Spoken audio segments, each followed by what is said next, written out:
बच्चों, आज हम आपके सामने ज्योग्राफी का फर्स्ट ईयर का यूनिट 5 का चैप्टर 3 महासागरीय धाराएं एवं ज्वारभाटा लेकर आए हैं। इसे हम डिटेल से अध्ययन करेंगे। Ocean currents and tides. सबसे पहले जानते हैं हम धारा के बारे में। जब सागर का जल एक निश्चित सीमा के अंतर्गत निश्चित दिशा की ओर तीव्र गति से अग्रसर होता है तो उसे धारा कहते हैं। जब सागर का जल एक निश्चित सीमा के अंतर्गत, ठीक है, निश्चित सीमा के अंतर्गत निश्चित दिशा की ओर तीव्र गति से अग्रसर होता है तो उसे हम क्या बोलते हैं? उसे धारा बोलते हैं। जल तीव्र गति से किसी एक दिशा में आगे बढ़ता है तो हम कहते हैं कि जल की धारा बह रही है। ठीक है। आंध्र महासागर की धाराएं। अब आंध्र महासागर की धाराएं कौन कौन सी इसे देखेंगे। उत्तरी विषुवत रेखीय धारा। आंध्र महासागर की स्थिति हमें लोकेशन ध्यान है ना। उसमें देखेंगे सबसे पहला उत्तरी विषुवत रेखीय धारा। सामान्य रूप से उत्तरी विषुवत रेखीय धारा 0 डिग्री से 10 डिग्री उत्तरी अक्षांशों के मध्य विकसित होती है। अफ्रीका के पश्चिमी तट से जहां पर कनारी ठंडी धारा का जल इसे धकेलता है, ये धारा व्यापारिक हवाओं के प्रभाव में पूर्व से पश्चिम दिशा की ओर प्रवाहित होती है और यह एक गर्म जलधारा है। सामान्य रूप से उत्तर विषुवत रेखीय धारा 0 से 10 डिग्री, कौन सा लोकेशन है इसका? 0 डिग्री से 10 डिग्री उत्तरी अक्षांश के मध्य ये धारा विकसित होती है। अफ्रीका के पश्चिमी तट से, अफ्रीका की लोकेशन को ध्यान में रखो, उसके पश्चिमी तट की ओर जाएंगे जहां पर कनारी ठंडी धारा का जल इसे धकेलता है। ठीक है। ये धारा व्यापारिक हवाओं के प्रभाव में पूर्व से पश्चिम दिशा की ओर प्रवाहित होती है। यह एक गर्म जलधारा है। इसका चित्र हमने दिया गया है धाराओं का, आगे उसमें और स्पष्ट हो जाएगा आपको चित्र देखने के बाद। तब तक हम अगली धारा बढ़ते हैं। दक्षिणी विषुवत रेखीय धारा। ये धारा भी पश्चिमी अफ्रीका तथा पूर्वी दक्षिणी अमेरिका के तटों के मध्य 0 डिग्री से 20 डिग्री दक्षिणी अक्षांशों के मध्य प्रवाहित होती है। कब होती है ये धारा? पश्चिमी अफ्रीका तथा पूर्वी दक्षिणी अमेरिका के तटों के मध्य 0 से 20 डिग्री दक्षिणी अक्षांश के मध्य प्रवाहित होती है। वास्तव में यह धारा बेगुला धारा का ही अग्रभाग है। इसे देख के परेशान होने की आवश्यकता नहीं है। अभी चित्र में सारी धाराएं सब स्पष्ट हो जाएगा, है ना। तब तक हम इन धाराओं के नाम से परिचित होते हैं। ठीक है। तीसरे नंबर पे जो धारा ली है हमने वो है प्रति विषुवत रेखीय धारा। जब उत्तर और दक्षिण की विषुवत रेखीय धाराओं के बीच में एक धारा जो उल्टी चलती है ना, विपरीत दिशा में चलती है, उसको प्रति विषुवत रेखीय धारा बोलते हैं हम। कंटूर इक्वेटोरियल करंट बोलते हैं। प्रति विषुवत रेखीय धारा भूमध्य रेखीय भाग में पश्चिम से पूर्व दिशा में चलती है। इसकी स्थिति उत्तर तथा दक्षिण विषुवत रेखीय धाराओं के मध्य है। ठीक है ना। वही कंडीशन आ गई कि प्रति विषुवत रेखीय धारा है जो भूमध्य रेखीय भाग में पश्चिम से पूर्व दिशा में चलती है। इसकी स्थिति उत्तर तथा दक्षिण विषुवत रेखीय धाराओं के मध्य है। उत्तर यानी कि ऊपर वाले भाग की ओर उत्तरी गोलार्ध में, यानी कि तो जब चलती है तो उत्तर विषुवत रेखीय धारा और एक नीचे चलती है दक्षिण विषुवत रेखीय धारा, उन दोनों के मध्य में प्रति विषुवत रेखीय धारा चलती है। और प्रति विषुवत रेखीय धारा की जो दिशा होती है वो होती है पश्चिम से पूर्व की ओर। ठीक है। इसे गिनी की धारा के नाम से भी जाना जाता है। गल्फ स्ट्रीम या खाड़ी की धारा। ये धारा 20 डिग्री उत्तरी अक्षांश के पास मेक्सिको की खाड़ी से उत्पन्न होकर उत्तरी पूर्व दिशा की ओर 70 डिग्री उत्तरी अक्षांश तक पश्चिमी यूरोप के पश्चिमी तट तक प्रवाहित होती है। गल्फ स्ट्रीम या खाड़ी की धारा, इसमें क्या होता है कि ये धारा 20 डिग्री उत्तरी अक्षांश के पास मेक्सिको की खाड़ी से उत्पन्न होकर, इसका उत्पन्न स्थान कहाँ है? मेक्सिको की खाड़ी, उत्तर पूर्व दिशा की ओर 70 डिग्री उत्तरी अक्षांश तक पश्चिमी यूरोप के पश्चिमी तट तक प्रवाहित होती है। उत्तर पूर्वी दिशा की ओर 70 डिग्री उत्तरी अक्षांश तक, पश्चिमी यूरोप के पश्चिमी तट तक। ठीक है, कहाँ पर? पश्चिमी यूरोप के पश्चिमी तट तक प्रवाहित होती है और मेक्सिको की खाड़ी में उत्पन्न होने के कारण इसे खाड़ी की धारा के नाम से जाना जाता है। यह गर्म जल वाली धारा है। ठीक है, 5वें नंबर पे आती है फ्लोरिडा की धारा। फ्लोरिडा धारा उत्तर भूमध्य रेखीय धारा का उत्तरी विस्तृत भाग है। कौन सा है? उत्तरी भूमध्य रेखीय धारा का उत्तरी विस्तृत भाग है, जो कि युकाटन चैनल से होकर मेक्सिको की खाड़ी में पहुंचती है। उसके बाद आती है अगली उत्तरी अटलांटिक धारा। ग्रांड बैंक के पूर्व तथा पश्चिम यूरोपियन तट तक ये धारा है। कहाँ तक? ग्रांड बैंक के पूर्व में तथा पश्चिम यूरोपियन तट तक। हाँ, ये यदि हम मैप थोड़ा सा भी हमारे दिमाग में है, हम उसमें स्पष्ट इन चीज़ों को देख सकते हैं और ड्रॉ भी कर सकते हैं कि कौन से स्थान से लेके कौन से स्थान तक कौन सी धारा जा रही है। ग्रांड बैंक के पूर्व तथा पश्चिम यूरोपियन तट तक तो ये धारा जाती है। अब क्या लोकेशन है इसकी कि 45 डिग्री उत्तरी अक्षांश तथा 45 डिग्री पश्चिमी देशांतर के पास गल्फ स्ट्रीम कई शाखाओं में विभक्त हो जाती है, जिन्हें उत्तरी अटलांटिक धारा कहते हैं। ठीक है, इसके बाद है कनारी धारा। कनारी धारा उत्तरी अटलांटिक धारा का ही बड़ा हुआ दक्षिणी भाग है।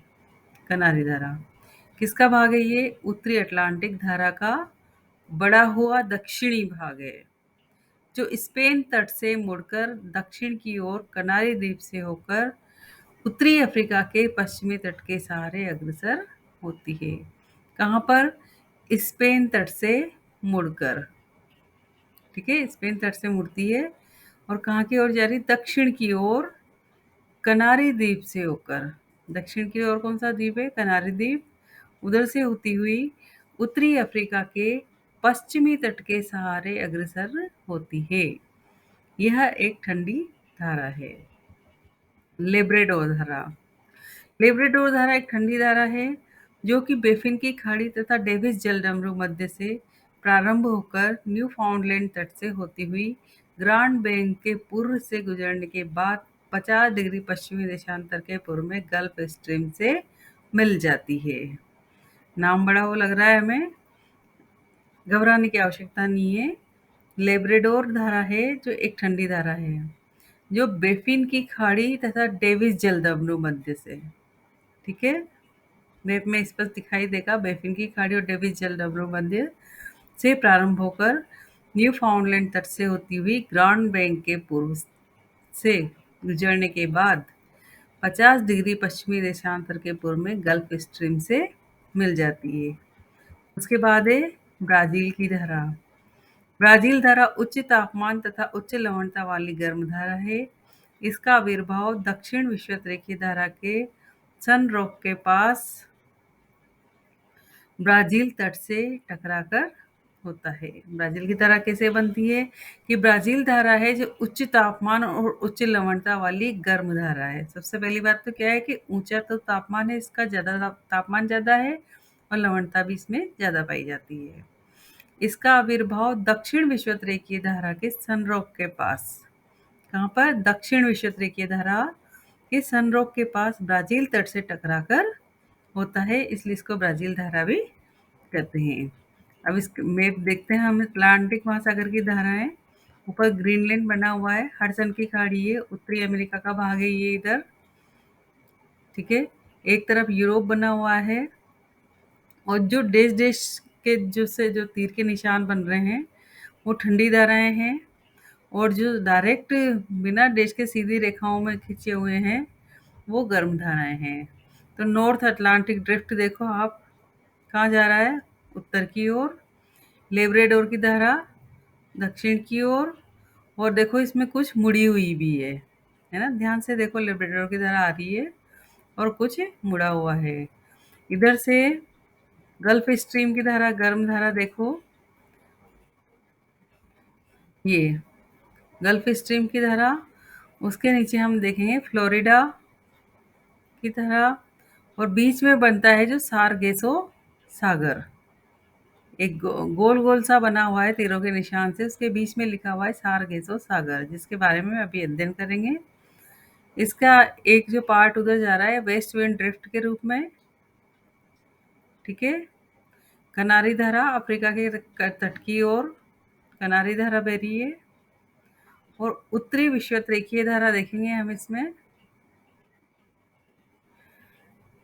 ठीक है। कौन सी है ये उत्तरी विषुवत रेखीय धारा? पश्चिम अफ्रीका के पश्चिमी तट पे एक और धारा का नाम आ रहा है, वो है गायना धारा, या गिनी की खाड़ी, या गायना धारा बोलते हैं इसको। उसके नीचे हम देख रहे हैं दक्षिण विषुवत रेखीय धारा, जो अफ्रीका के यहाँ से होती हुई सीधी कहाँ निकल रही है, उत्तर विषुवत रेखीय धारा उधर, दक्षिण विषुवत रेखीय धारा दक्षिण अफ्रीका की तरफ जाकर ब्राजील की धारा की तरफ मुड़ रही है। देखो आप, ब्राजील के पास से होती हुई निकल रही है, तो ब्राजील धारा के नाम से जानी जा रही है, ठीक है। और नीचे आते हैं दक्षिण अमेरिका के, तो फॉकलैंड की धारा है यहाँ पर, जिसे हम देख सकते हैं कैसी है, ठंडी धारा है, डैश डैश के रूप में बनी हुई है, पश्चिमी पवन प्रवाह है। और बेगुला की धारा, वो भी ठंडी धारा है, उसको भी हम देख सकते हैं। उसका डायरेक्शन क्या है, दक्षिण से उत्तर की ओर, और किसका तट है, अफ्रीका का तट है, ठीक है। अफ्रीका का दक्षिणी तट है, ठीक है। अब आपको समझ में आ गया, एक बार फिर देख लेते हैं इसको। अटलांटिक महासागर की धाराएं, एक तरफ उत्तरी अमेरिका का पार्ट बना हुआ है, बीच में ग्रीनलैंड है, और एक साइड पे यूरोप है, ठीक है। जो ठंडी धाराएं देश के माध्यम से लेब्राडोर की कहाँ से आ रही है, उत्तर से दक्षिण की ओर इसका प्रवाह है। यहीं से एक गर्म धारा देख रहे हैं हम, नॉर्थ अटलांटिक ड्रिफ्ट, जो कई भागों में बढ़ गई है, ठीक है। उसके बाद हम देखते हैं वेस्ट विंड ड्रिफ्ट, ठीक है। उसके बाद हम देखेंगे गल्फ स्ट्रीम, फ्लोरिडा, सारगेसो सागर, और अफ्रीका के पश्चिमी तट पर कनारी धारा।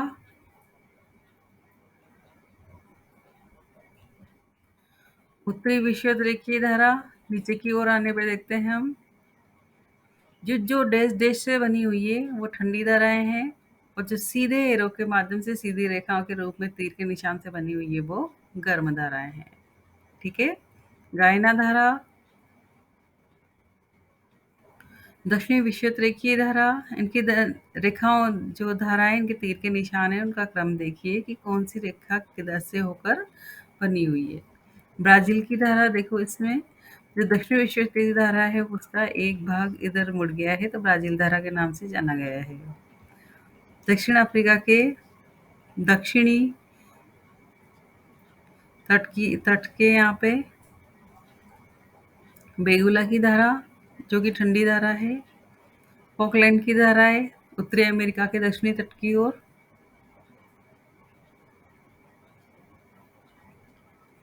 और पश्चिमी पवन प्रवाह, ठीक। अगली धारा का नाम हम पढ़ रहे हैं इसमें, फॉकलैंड की धारा। अंटार्कटिक सागर का ठंडा जल फॉकलैंड धारा के रूप में दक्षिणी अमेरिका के पूर्वी तट पर अर्जेंटीना तक प्रवाहित होता है। इसका अधिकतम विस्तार 30 डिग्री दक्षिण अक्षांश तक पाया जाता है। ये हमने पढ़ा था फॉकलैंड की धारा, देखो आपने, ठीक है। दक्षिणी अमेरिका का कौन सा तट है ये, दक्षिण तट, दक्षिणी अमेरिका के पूर्वी तट पर अर्जेंटीना तक प्रवाहित होते हैं, है ना। दक्षिणी अमेरिका का पूर्वी तट उसके दक्षिणी भाग के पूर्वी तट की ओर है, ठीक है। तो अर्जेंटीना तक प्रवाहित हो रहा है, और इसका अधिकतम विस्तार 30 डिग्री दक्षिण अक्षांश तक पाया जाता है। उसके बाद है दक्षिणी अटलांटिक धारा।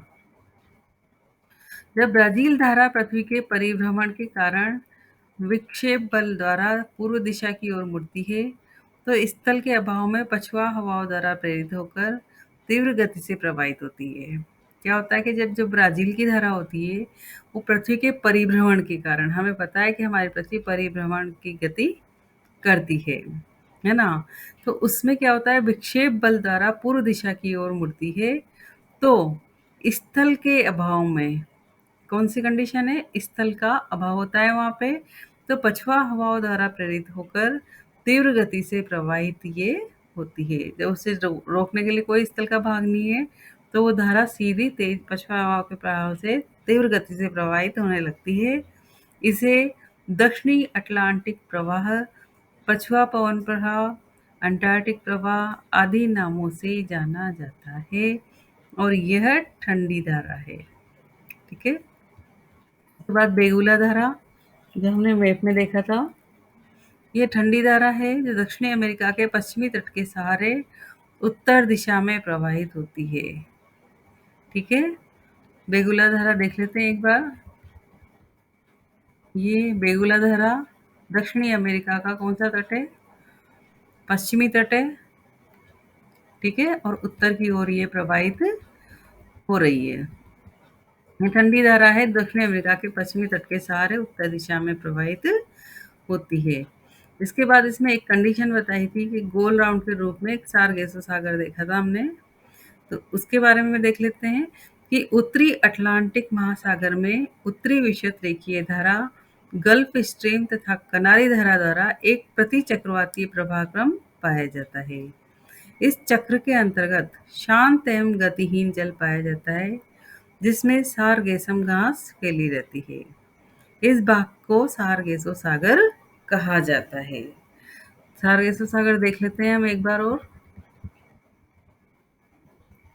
ये देखिए सारगेसो सागर कौन-कौन सी है? एक तरफ से गल्फ स्ट्रीम है, ऊपर से लेब्राडोर है, वेस्ट विंड ड्रिफ्ट जा रही है इधर इसके, और कनारी की ठंडी धारा, और नीचे उत्तर विषुवत रेखीय धारा बह रही है।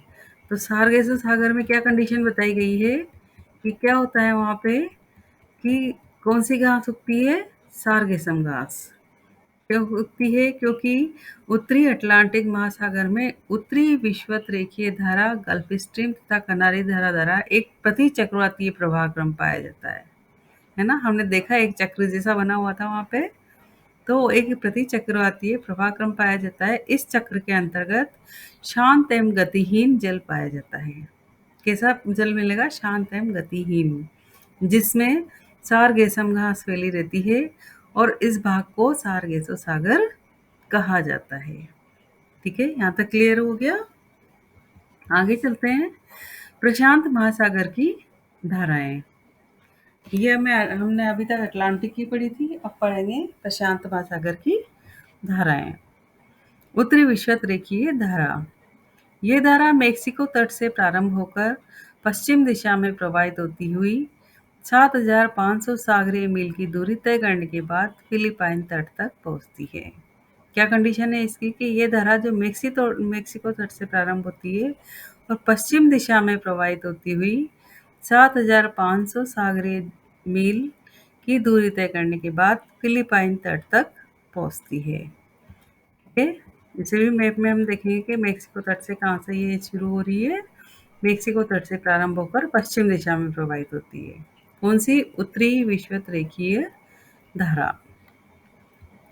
दूसरी है दक्षिणी विषुवत रेखीय धारा। व्यापारिक हवाओं के प्रभाव से उत्पन्न होकर यह धारा पूर्व से पश्चिम दिशा में प्रवाहित होती है। उसके बाद आती है प्रति विषुवत रेखीय धारा। ठीक है, तो उत्तरी तथा दक्षिणी विषुवत रेखीय धाराओं के मध्य, हमने जहां पर भी प्रति शब्द आ गया, इसका मतलब कि उत्तरी और दक्षिणी दो धाराएं बह रही हैं, उनके मध्य में एक धारा बह रही है। ठीक है, ठीक है ना? उत्तरी और दक्षिणी के मध्य में, तो उसको बोलते हैं प्रति। ठीक है, प्रति विषुवत रेखीय धारा। उत्तरी तथा दक्षिणी विषुवत रेखीय धाराओं के मध्य पश्चिम से पूर्व दिशा में प्रवाहित होने वाली धारा को प्रति विषुवत रेखीय धारा कहा जाता है। क्यूरोशिवो धारा। उत्तरी विषुवत रेखीय धारा फिलिपाइन के पास दाहिनी ओर मुड़कर उत्तर दिशा की ओर उन्मुख होकर क्यूरोशिवो धारा को जन्म देती है। कौन सी? जो उत्तरी विषुवतरेखीय धारा हमने अभी पढ़ी थी, वो फिलिपाइन के पास दाहिनी ओर मुड़कर उत्तर दिशा की ओर उन्मुख होकर क्यूरोशिवो धारा को जन्म देती है। ओयाशिवो धारा, इसे क्यूराइल की ठंडी धारा कहा जाता है। यह धारा बेरिंग जलरंध्र मध्य से होकर दक्षिण की ओर प्रवाहित होती है। इसका दूसरा नाम क्या है? क्यूराइल की ठंडी धारा। किसका? ओयाशिवो धारा का नाम। यह धारा बेरिंग जलरंध्र मध्य से होकर दक्षिण की ओर प्रवाहित होती है। कैलिफोर्निया धारा, ये एक ठंडी धारा है। ये धारा उस प्रशांत महासागरीय धारा का ही बड़ा हुआ भाग है। व्यापारिक हवाओं के कारण यह पश्चिमी दिशा की ओर मुड़कर उत्तरी विषुवतरेखीय धारा से मिल जाती है। ठीक है। कौन सी धारा है? कैलिफोर्निया ठंडी धारा है और उत्तरी प्रशांत महासागरीय धारा का बढ़ा हुआ भाग है, और व्यापारिक हवाओं के कारण यह पश्चिम दिशा की ओर मुड़कर उत्तरी विषुवतरेखीय धारा से मिल जाती है। इसके बाद आती है पेरू की धारा। दक्षिणी अमेरिका के पश्चिमी तट के सहारे दक्षिण से उत्तर दिशा में प्रवाहित होने वाली ठंडी धारा को पेरू या हुम्बोल्ट धारा भी कहते हैं। एल नीनो तथा ला नीना धारा। एल नीनो धारा को विपरीत धारा के नाम से भी जाना जाता है। क्या कहते हैं इसको? विपरीत धारा, जो दक्षिणी अमेरिका के पेरू तट के पश्चिम में तट से 180 किलोमीटर की दूरी पर उत्तर से दक्षिण दिशा में प्रवाहित होती है। कौन सी दिशा में प्रवाहित होती है? उत्तर से दक्षिण दिशा में। एल नीनो को यीशु शिशु यानी क्राइस्ट चाइल्ड, या ला नीना को एल नीनो की छोटी बहन कहा जाता है। एल नीनो को तो हम क्या कहते हैं? यीशु शिशु यानी कि क्राइस्ट चाइल्ड, और ला नीना को एल नीनो की छोटी बहन कहा जाता है। ला नीना एक प्रतिसागरीय धारा है। इसका आविर्भाव पश्चिमी प्रशांत महासागर में उस समय होता है जब पूर्वी प्रशांत महासागर में एल नीनो का प्रभाव समाप्त हो जाता है। एल नीनो को बड़ी खतरनाक धारा माना गया है, क्योंकि ये माना गया है कि जहाँ एल नीनो धारा ऊपर बहती है, वहाँ पर वो क्या करती है? सूखा उत्पन्न कर देती है। ठीक है। तो जैसे ही उसका प्रभाव खत्म होता है, उसके जस्ट बाद में ला नीना धारा उत्पन्न होती है, और ला नीना धारा को एल नीनो की छोटी बहन कहा जाता है। और जैसे इसका आविर्भाव पश्चिमी प्रशांत महासागर में उस समय होता है जब पूर्वी प्रशांत महासागर में एल नीनो का प्रभाव समाप्त हो जाता है। जैसे एल नीनो धारा का प्रभाव समाप्त हुआ, उसके जस्ट बाद में ला नीना धारा का प्रकटीकरण हो जाता है। तो ये एल नीनो प्रभाव से जो नुकसान हुआ होता है, जो सूखा पड़ता है, तो उसको ये खत्म करके ला नीना धारा वहाँ पे आर्द्रता का माहौल पैदा कर देती है। पश्चिमी प्रशांत महासागर में एल नीनो द्वारा जनित अति सूखे की स्थिति को ला नीना बदल देती है तथा आर्द्र मौसम को जन्म देती है। ठीक है। तो एल नीनो द्वारा जो सूखा पड़ा था, उसको ला नीना आर्द्रता में बदल देती है। तो एल नीनो यानी कि क्राइस्ट चाइल्ड, और ला नीनो यानी कि ला नीना यानी कि इसकी एल नीनो की छोटी बहन। ठीक है। पूर्वी ऑस्ट्रेलिया धारा, यह एक स्थायी एवं गर्म धारा है जिससे पूर्वी ऑस्ट्रेलिया तट का काफी दक्षिण तक तापमान ऊंचा बना रहता है। पूर्वी ऑस्ट्रेलिया ऑस्ट्रेलिया के पूर्वी भाग में है, नाम से स्पष्ट है।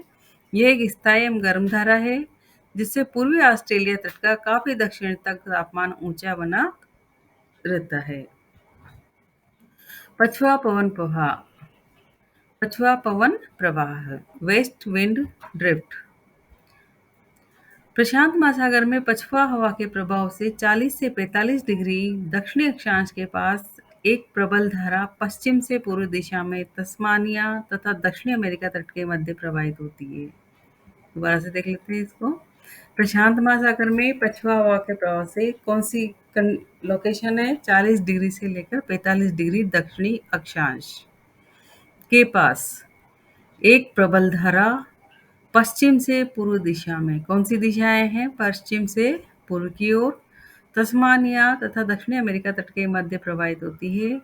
इसकी एक शाखा हॉर्न अंतरिक्ष से होकर अटलांटिक महासागर में चली जाती है। एक शाखा कहाँ पर? हॉर्न अंतरिक्ष से उत्पन्न होकर अटलांटिक महासागर में चली जाती है और दूसरी शाखा उत्तर की ओर मुड़कर पीरू धारा से मिल जाती है। हम यहाँ पे चित्र में सब स्पष्ट हो जाएगा। जैसे प्रशांत महासागर की धाराएं बताई गई है। देखो क्यूराइल की धारा आ रही है, ठीक है, जो डैश के माध्यम से दर्शाई गई है। क्यूरोशिवा की धारा आ रही है, जो सीधी लाइन वाले तीरों के माध्यम से दर्शाई गई है, ठीक है। इधर अलास्का धारा है, उत्तरी अमेरिका की तरफ देखते हैं तो हम देखते हैं अलास्का की ठंडी धारा, ठीक है। कैलिफोर्निया धारा है, जो कैलिफोर्निया तट के यहाँ पर बहती है। नाम लिखा हुआ है, आप इसमें स्पष्ट देख सकते हैं। उत्तरी प्रशांत महासागरीय धारा, उसके बाद है उत्तरी विषुवतीय धारा और दक्षिणी विषुवतीय धारा। इन दोनों के बीच में आप देख सकते हैं प्रति विषुवतीय धारा लिखा हुआ है। उत्तरी विषुवतीय धारा और दक्षिणी विषुवतीय धारा का जो डायरेक्शन है वो सेम है और प्रति विषुवतीय धारा होती है उसका डायरेक्शन इससे विपरीत होता है। दक्षिणी अमेरिका के तट की ओर जाते हैं तो एल नीनो धारा हमें नजर आती है, ठीक है। और नीचे चलते हैं, दक्षिण अमेरिका के दक्षिणी भाग की ओर चलते हैं तो वहां पर हमें पेरू धारा नजर आती है। पश्चिमी पवन प्रवाह या पछुआ पवन प्रवाह भी हम इसे कह सकते हैं। ऑस्ट्रेलिया के तट की ओर देखें तो पूर्वी ऑस्ट्रेलियन धारा दक्षिणी विषुवतीय धारा दो भागों में बट रही है। एक जा रही है पूर्वी ऑस्ट्रेलियन धारा के रूप में और दूसरी ऊपर की ओर बढ़ गई है आगे। इसका दूसरा भाग है जो, ठीक है, एक बार फिर देख लेते हैं। एशिया, उत्तरी अमेरिका, बीच में देखो बेरिंग जलडमरू मध्य है, ठीक है। क्यूराइल की ठंडी धारा आ रही है, क्यूरोशियो की गर्म धारा आ रही है, ठीक है। अलास्का की धारा है उत्तरी अमेरिका के तट की ओर, कैलिफोर्निया की धारा है, उनके डायरेक्शन देखिए आप ध्यान से, ठीक है। तो उत्तरी प्रशांत महासागरीय धाराएं हैं, उसके बाद उत्तरी विषुवतीय धारा का डायरेक्शन देखिए और उत्तरी और दक्षिणी विषुवतीय रेखीय धारा के बीच में, विषुवतीय धारा के बीच में प्रति विषुवतीय धारा है जिसका डायरेक्शन उत्तरी और दक्षिण विषुवतीय रेखीय धारा से बिल्कुल उल्टा है। दक्षिणी अमेरिका के तट की ओर एलिना धारा, नीचे की ओर पेरू धारा और पश्चिमी पवन प्रवाह से एक पूरा चक्र सा बना हुआ है, ठीक है। और ऑस्ट्रेलिया के तट की ओर पूर्वी ऑस्ट्रेलियन धारा बहती है, ठीक है। अगला हम देखेंगे हिंद महासागर की धाराएं। हिंद महासागर में हमने मैप लिया है भारत और उसके आसपास की स्थिति का। सबसे पहले आपको स्पष्ट नजर आ गया होगा हमारा देश भारत। उसके पश्चिम की ओर देखते हैं तो सऊदी अरब और वहां पे लाल सागर की स्थिति को दर्शाते हुए है। दक्षिण पश्चिम मानसून में जो डायरेक्शन रहता है अंडमान निकोबार अरब सागर में, तो दक्षिण पश्चिम मानसून धारा वहां से बहती हुई जा रही है, श्रीलंका को पार करती हुई, श्रीलंका से क्रॉस करती हुई आगे बढ़ जाती है। उसके बाद देखते हैं हम नीचे दक्षिण विषुवतीय रेखीय धारा। जो दक्षिण विषुवतीय धारा है उसके बाद हम और नीचे चलते हैं तो देखो इधर कुछ भाग ऑस्ट्रेलिया के उत्तर की साइड पे लिविन धारा, ठीक है। और ऑस्ट्रेलिया के पश्चिमी भाग में मान लेते हैं तो कौन सी धारा है? ऑस्ट्रेलिया धारा, ठीक है। नीचे हिंद महासागर की स्थिति है, इधर है अफ्रीका अफ्रीका के पास देखते हैं हम मेडागास्कर बना हुआ है। मेडागास्कर के वहाँ पे एक धारा है मोजाम्बिक की धारा। मोजाम्बिक अलग से देश है और वहाँ से जो धारा निकलती है उसे मोजाम्बिक धारा है। मोजाम्बिक चैनल के यहाँ से ये धारा निकलती है। उसके नीचे ये जो जिस तरह से मेडागास्कर के नीचे जिस तरह से बटी हुई है, उसमें एक धारा आती है अगुलहास की धारा, और ये पछुआ पवन प्रवाह यहाँ पर स्पष्ट दिखाई दे रहा है। इसमें जो डैश-डैश के माध्यम से जो धाराएँ दिखाई गई है वो ठंडी धाराएँ हैं, और जो सीधी लाइन और तीर के माध्यम से दिखाई गई है वो गर्म धाराएँ हैं। ठीक है? तो अब इनकी डिटेल पढ़ लेते हैं हम। उत्तरी पूर्वी मानसून धारा, ये किसमें पढ़ रहे हैं हम? हिंद महासागर की धाराओं में। उत्तरी पूर्वी मानसून धारा शरद काल में उत्तरी हिंद महासागर में अंडमान तथा सोमाली के बीच में पश्चिम दिशा में प्रवाहित होने वाली उत्तर पूर्वी मानसून धारा है। ठीक है? दूसरी है दक्षिण पश्चिम मानसून धारा।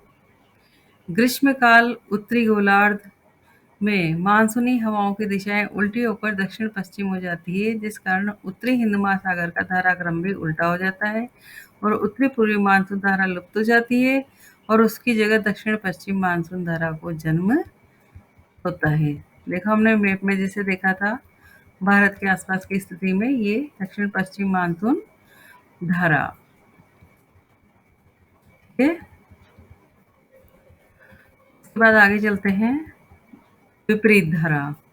उत्तरी पूर्वी मानसून शरद काल के समय ही एक विपरीत धारा का जन्म होता है, जो जंजीबार तथा सुमात्रा के बीच प्रवाहित होती है।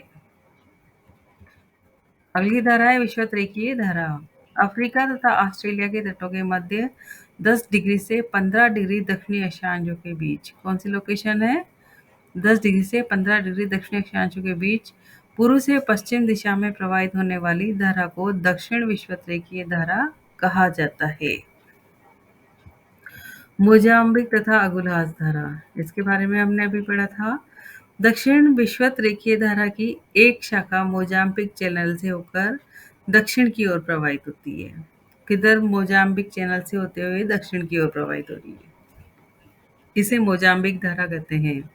और दक्षिण यानी कि 30 डिग्री दक्षिण में जाने पर दक्षिण विषुवतरेखीय धारा की शाखा मोजाम्बिक धारा से मिल जाती है। इस धारा को अगुलहास धारा कहते हैं। दोनों धाराओं के बारे में हमने अभी चित्र में देखा था स्पष्ट रूप से। ये मोजाम्बिक चैनल के पास मोजाम्बिक धारा और अगुलहास धारा नीचे की ओर बह रही है। ठीक है?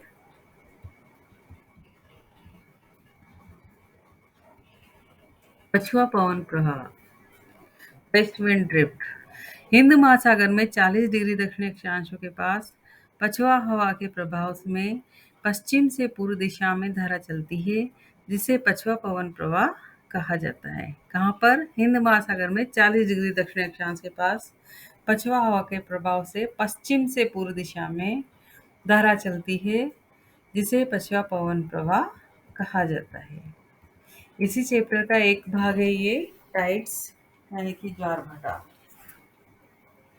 सूर्य तथा चंद्रमा की आकर्षण शक्तियों के कारण ज्वारीय जल के ऊपर उठने तथा गिरने को ज्वार भाटा कहा जाता है। जल का ऊपर उठना और नीचे गिरना। ठीक है? इससे उत्पन्न तरंगों को ज्वारीय तरंग कहते हैं। ज्वारीय जल सागरीय जल के ऊपर उठकर आगे तट की ओर बढ़ने को ज्वार तथा उस समय निर्मित उच्च जल तल को उच्च ज्वार, सामान्य रूप में जो आता है वो तो ज्वार, और यदि और ऊंचे चढ़कर आता है तो उच्च ज्वार, और सागरी जल के नीचे गिरकर पीछे लौटने को भाटा, और उससे निर्मित निम्न जल को निम्न ज्वार कहते हैं। ठीक है? जो पीछे लौट गया उसको क्या कहेंगे? भाटा, और उससे भी ज्यादा और नीचे की ओर चला जाता है तो उसे क्या कहेंगे? हम निम्न ज्वार कहते हैं। ठीक है? ज्वार की उत्पत्ति। जब सूर्य तथा चंद्रमा एक सीधी रेखा में होते हैं तो दोनों की आकर्षण शक्ति मिलकर एक साथ कार्य करती है। कौन कौन? सूर्य तथा चंद्रमा कैसे हैं? एक सीधी रेखा में है तो दोनों की आकर्षण शक्ति मिलकर एक साथ कार्य करती है तथा उच्च ज्वार अनुभव किया जाता है।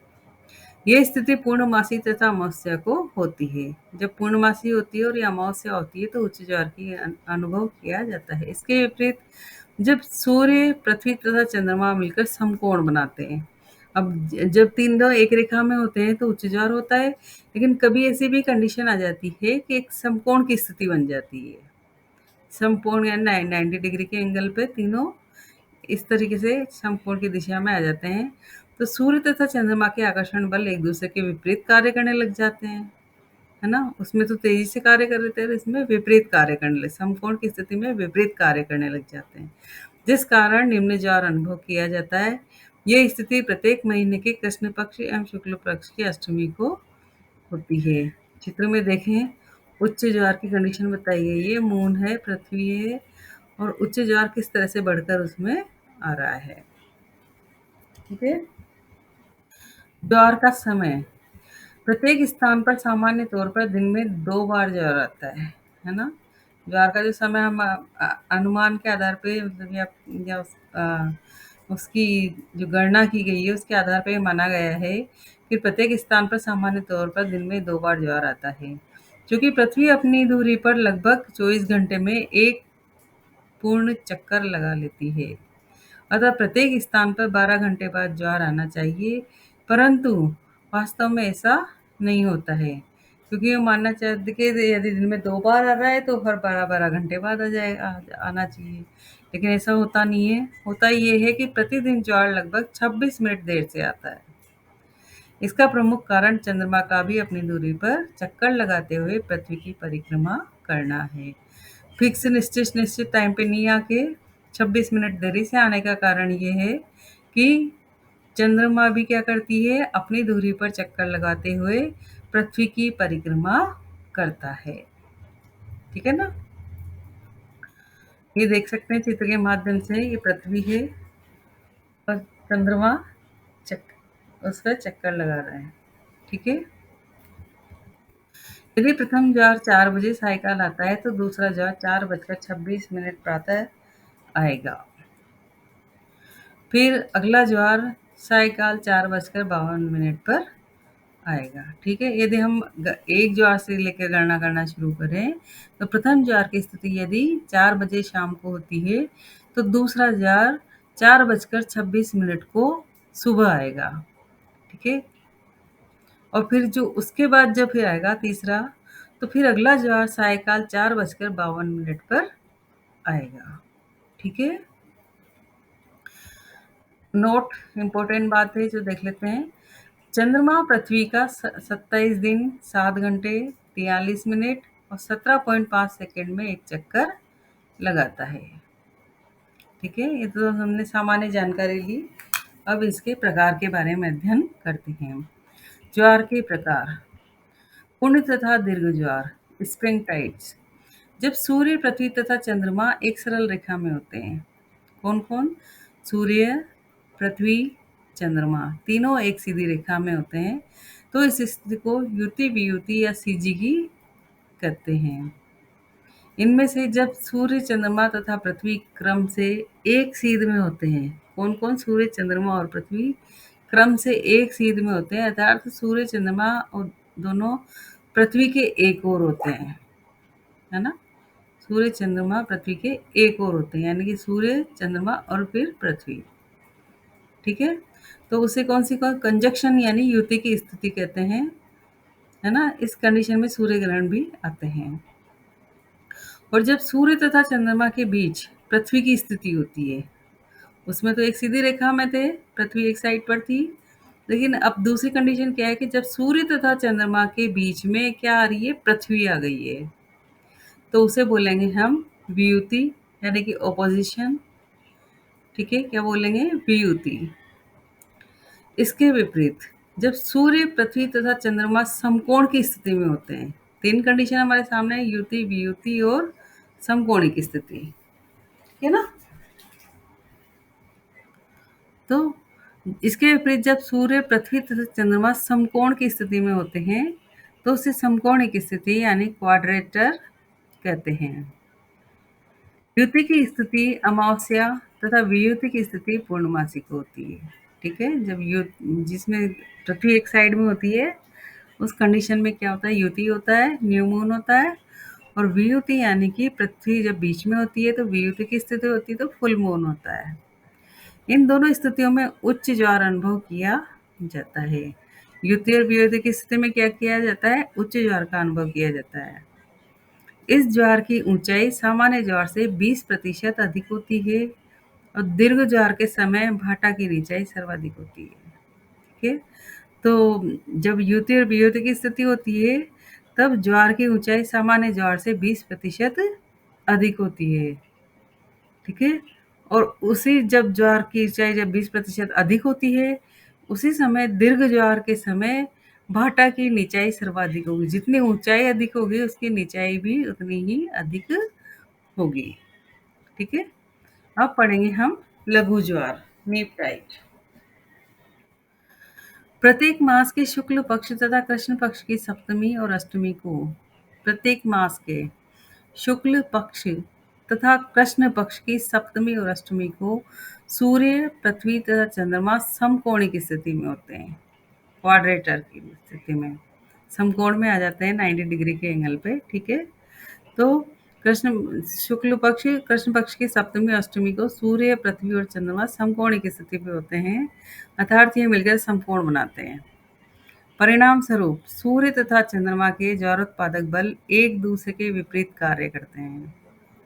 जब ये समकोण स्थिति में होते हैं, तो इसका जो ज्वारोत्पादक बल होता है वो एक विपरीत कार्य करने लग जाता है, जिस कारण सामान्य ज्वार से भी नीचा ज्वार आता है।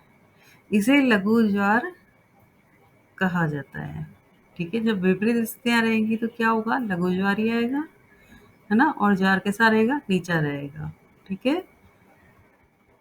ये देखो चित्र में न्यू मून, फुल मून की स्थिति दिखाई गई है, दीर्घ ज्वार है और ये लघु ज्वार है। ठीक है? इसमें सूर्य, पृथ्वी और चंद्रमा की स्थिति दिखाई गई है। ठीक है? आगे चलते हैं। अयन वृत्तीय तथा भूमध्य रेखीय ज्वार। सूर्य के समान चंद्रमा की भूमध्य रेखा के संदर्भ में उत्तरायण तथा दक्षिणायन स्थितियां होती है। जो हमने पढ़ा है कि जब सूर्य उत्तरायण और दक्षिणायन गति करता है, तब मौसम में बदलाव आ जाते हैं, है ना? तो यहाँ पर बताया कि जब सूर्य उत्तरायण दक्षिणायन होता है, उसी प्रकार चंद्रमा भी क्या होता है? भूमध्य रेखा के संदर्भ में उत्तरायण और दक्षिणायन गति करता है। तो इस तरह के ज्वार भाटे सामान्य ज्वार भाटे से क्रमशः अधिक ऊंचे तथा नीचे होते हैं। जब कंडीशन चंद्रमा की उत्तरायण और दक्षिणायन होती है, तो इस तरह के ज्वार भाटे सामान्य ज्वार भाटे से क्रमशः अधिक ऊंचे तथा नीचे होते हैं। अधिक ऊंचे होंगे और जितना ऊंचा ज्वार होगा उतना ही नीचा भाटा की कंडीशन होगी।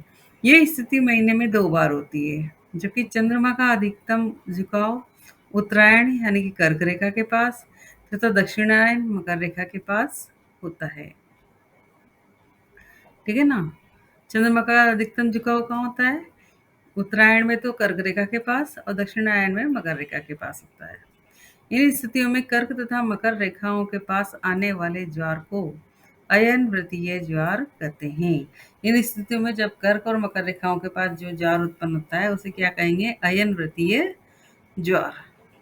प्रत्येक महीने में चंद्रमा भूमध्य रेखा पर लंबवत होता है, इसे भूमध्य रेखीय ज्वार की स्थिति उत्पन्न होती है। हर महीने में क्या होता है? चंद्रमा भूमध्य रेखा पर प्रत्येक महीने में बताई गई है कंडीशन कि प्रत्येक महीने में चंद्रमा भूमध्य रेखा पर लंबवत होता है, इसे भूमध्य रेखीय ज्वार की स्थिति उत्पन्न होती है। जब भूमध्य रेखा के उधर होता है तो भूमध्य रेखीय ज्वार, अब जब कर्क और मकर रेखा के वहां पर होता है तो अयन वृत्तीय ज्वार। ठीक है? आगे पढ़ते हैं। अपभू तथा उपभू ज्वार, एपोजियन एंड पेरिजियन टाइड्स। चंद्रमा अपने अंडाकार कक्ष के सहारे पृथ्वी की परिक्रमा करता है। जब चंद्रमा पृथ्वी के निकटतम होता है तो उसे चंद्रमा की उपभू स्थिति कहते हैं। कब? जब चंद्रमा पृथ्वी के निकट होगा तो क्या कहेंगे? उपभू, पेरिजी, है ना? इस स्थिति में चंद्रमा का जड़ोत्पादक बल सर्वाधिक होता है, जिस कारण उच्च ज्वार उत्पन्न होता है। जब जहाँ जड़ोत्पादक बल सर्वाधिक होगा तो उच्च ज्वार ही उत्पन्न होगा। इसे उब्बू या भूमि नीच ज्वार पेरिजियन टाइड कहते हैं। इसके विपरीत जब चंद्रमा पृथ्वी से अधिकतम दूरी पर होता है, उसमें तो क्या था, पास में था, इसमें क्या है, अधिकतम दूरी पे है ना। इसके विपरीत जब चंद्रमा पृथ्वी से अधिकतम दूरी पर स्थित होता है तो उसे अपभू स्थिति यानी अपोजी कहते हैं। इस समय चंद्रमा का जड़ोत्पादक बल होता है जो न्यूनतम होता है। जब पास होते हैं तो बल अधिक होता है और दूर होते हैं तो बल न्यून हो जाता है, जिस कारण लघु ज्वार उत्पन्न होता है। इसे अपभू या भूमि उच्च ज्वार एपोजियन टाइड कहते हैं।